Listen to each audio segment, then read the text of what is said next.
Hello everyone, welcome back to the part 2 of the series that we were doing.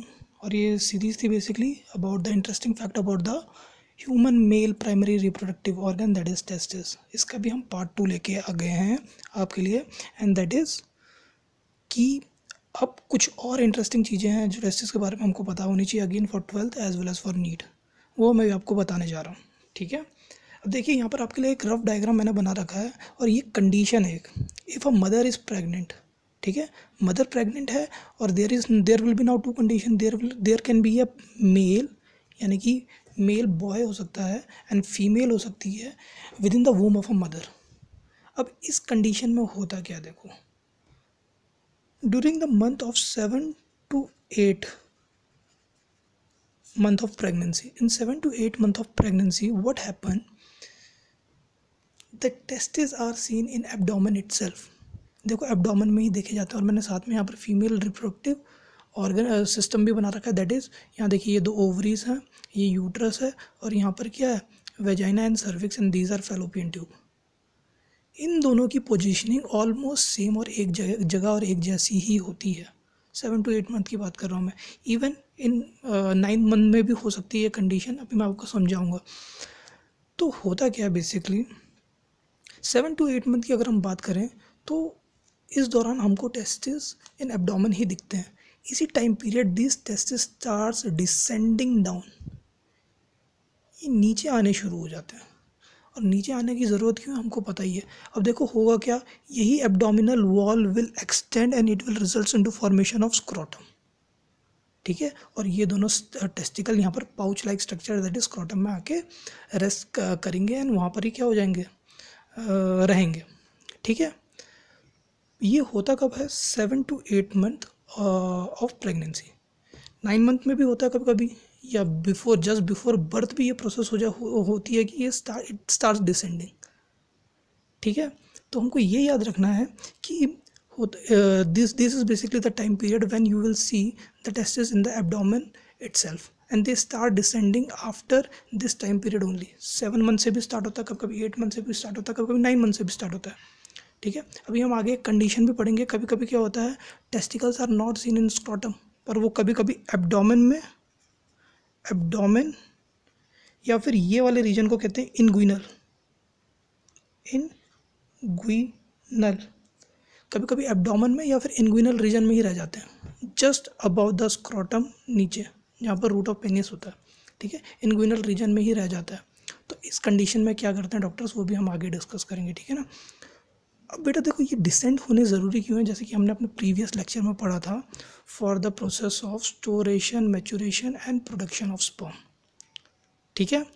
अब ये समझाने के लिए मैं आपको तो जरा दूसरी चीज़ बताने जा रहा हूँ, दैट टेस्टिस बेसिकली होते क्या हैं, टेस्टिस ग्लैंड होते हैं, ठीक है। अब देखो ग्लैंड है, it means some part will be responsible for secretion of hormone, पर क्या पूरा का पूरा टेस्टिस ग्लैंड की तरह काम करता है, नहीं। Testis is basically a mixed tissue. अब मिक्स्ड टिश्यू का मतलब क्या हुआ, मिक्स्ड टिश्यू का मतलब है इसमें एंडोक्राइन ग्लैंड्स प्रेजेंट होंगे in the form of endocrine cells. कुछ सेल्स ही तो होंगे जो रिस्पॉन्सिबल होंगे फॉर जनरेशन ऑफ एंड्रोजन्स, और कुछ टिश्यूज़ के सेल्स होंगे which will be responsible for formation of sperm, यानी कुछ स्पर्म फॉर्मेशन की प्रोसेस करेंगे, दैट इज स्पर्मेटोजेनेसिस, एंड कुछ क्या करेंगे, एंडोक्राइन ग्लैंड की तरह एक्ट करेंगे, and it means they will be responsible for formation of hormone. बेटा these endocrine glands have certain group of cells. अब मैं इन सेल का नाम बताने जा रहा हूँ, sorry. These cells are known as interstitial cells। इन्हीं सेल को हम इंटरस्टिशियल सेल्स भी कहते हैं, और आपको लेडिक सेल्स के नाम से भी पढ़ने को मिलेगा अपनी बुक्स या रेफरेंस बुक में। बेटा अब लेडिक सेल्स, इंटरस्टिशियल सेल्स कहाँ देखने को मिलते हैं, फिर से हम जब स्पर्म का TS पढ़ेंगे, ट्रांसफर सेक्शन पढ़ेंगे ऑफ स्पर्म, उसमें आपको डायग्रामेटिकली रिप्रेजेंटेशन मिल जाएगा, कोई घबराने की बात नहीं है, ईजी है। अब बेटा देखो यहाँ पर इंपॉर्टेंट चीज़ है, अगर टेस्टिस नीचे डिसेंड नहीं होते हैं तो इन दोनों में से किसकी एक्टिविटी हिंडर होगी? क्या एंडोक्राइन ग्लैंड भी टेम्परेचर से अफेक्ट होते हैं? जैसे मैंने बोला था कि स्पर्मेटोजेनेसिस की जो प्रोसेस है उसके लिए तो हमको ऑब्वियस सी बात है 2 to 3 डिग्री सेल्सियस कम चाहिए, बट क्या same applies to endocrine gland यानी इंटरस्टिशियल सेल्स और लेडिक सेल? तो बेटा द आंसर इज नो। यानी कि इफ़ इन केस कोई बेबी पैदा हुआ और उसके टेस्टिकल्स एब्डोमेन या फिर इंग्विनल रीजन में ही रह गए तो उनके endocrine gland will not get affected, but the process of spermatogenesis can get affected. तो बेटा असर्शन रीजन टाइप के क्वेश्चन में नीट में पूछा जा सकता है कि टेम्परेचर का इफेक्ट होता है कि एंडोक्राइन ग्लैंड में? तो नहीं होता है।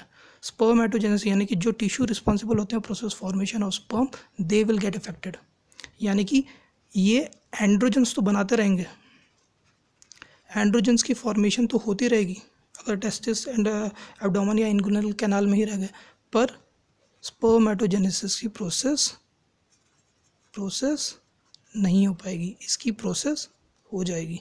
ये अफेक्टेड नहीं होते हैं, ठीक है, पर प्रोसेस होगी, यहाँ प्रोसेस नहीं होगी, ठीक है। मेरे ख्याल से अभी आप लोगों को समझ में आ गया होगा कि भाई basically what is the condition, ठीक है। अब देखिए कुछ कंडीशंस हैं, कुछ मेडिकल कंडीशंस हैं, जैसे कि मैंने आपको बताई है कि अगर टेस्टिस एब्डोमेन या इंग्विनल रीजन में ही रह गए और नीचे डिसेंड नहीं हुए तो it is a medical condition, ठीक है ना। Now we are going to talk about the medical condition only. If testis are present in, if testis is in abdomen or inguinal canal itself, अगर ये यहीं रह गए तो क्या कंडीशन होती है बेटा? This condition is known as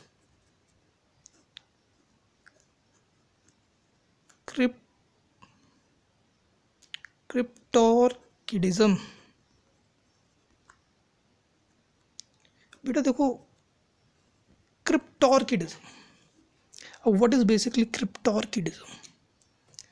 थोड़ा सा कॉम्प्लिकेटेड आपको नाम लग रहा होगा, पर कोई घबराने की बात नहीं है बेटा। देखो इसका ओरिजिन हुआ है फ्रॉम द वर्ड क्रिप्टोस, ठीक है, जिसका मतलब होता है हिडन।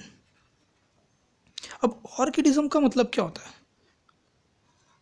अब orchidism word ISM is basically a process, ठीक है ना। जो ऑर्किड वर्ड है, ऑर्किड वर्ड आया है आपका ऑर्किस से, एंड जिसका मतलब क्या होता है? टेस्टिकल्स। देखो अब मेरे ख्याल से आप लोगों को समझ में आ गया होगा what is cryptorchidism. It is a condition in which the testicles are hidden, यानी हिडन नहीं है यानी कि स्क्रोटम में नहीं है। अब स्क्रोटम में नहीं है तो कहाँ होंगे? Either they will be in abdominal region और they will be in inguinal region, ठीक है। यानी कि क्रिप्टोर्किडिज्म क्या होगी? It is a condition in which the testis are hidden, testicles are hidden.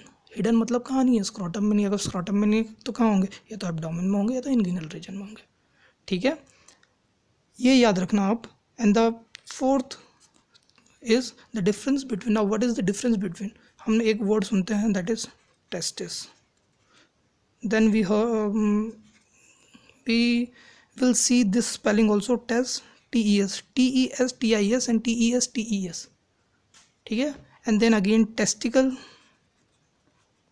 and testicles. What is the difference between these four? When we talk about only a single structure, जब हम single testis की बात करते हैं then we use this term, all right। जब हम दोनों की बात करते हैं पेयर, यानी कि जब हम 2 की बात करते हैं then this is testis। बेटा टेस्टिकल क्या है? Testicle is testis plus epididymis.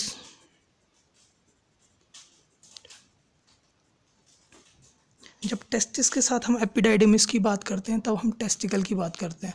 अब देखो ये टेस्टिस TIS यानी कि एक सिंगल की बात है। अब यही जब क्या हो जाएगा? Testis plus epididymis, then it will be known as testicle. I hope ये वीडियो आपको काफ़ी इंटरेस्टिंग लगा होगा, कुछ नई चीज़ जानने को मिली होगी। अगर वीडियो आपको पसंद आ रहा है तो प्लीज़ लाइक, शेयर और सब्सक्राइब एंड कमेंट ज़रूर करिए। और यही वीडियो सीरीज़ में आगे कंटिन्यू करके और पार्ट 3 पार्ट 4 लेके आऊँगा। That will be interesting fact about primary reproductive organ of male, that is testis. Thank you.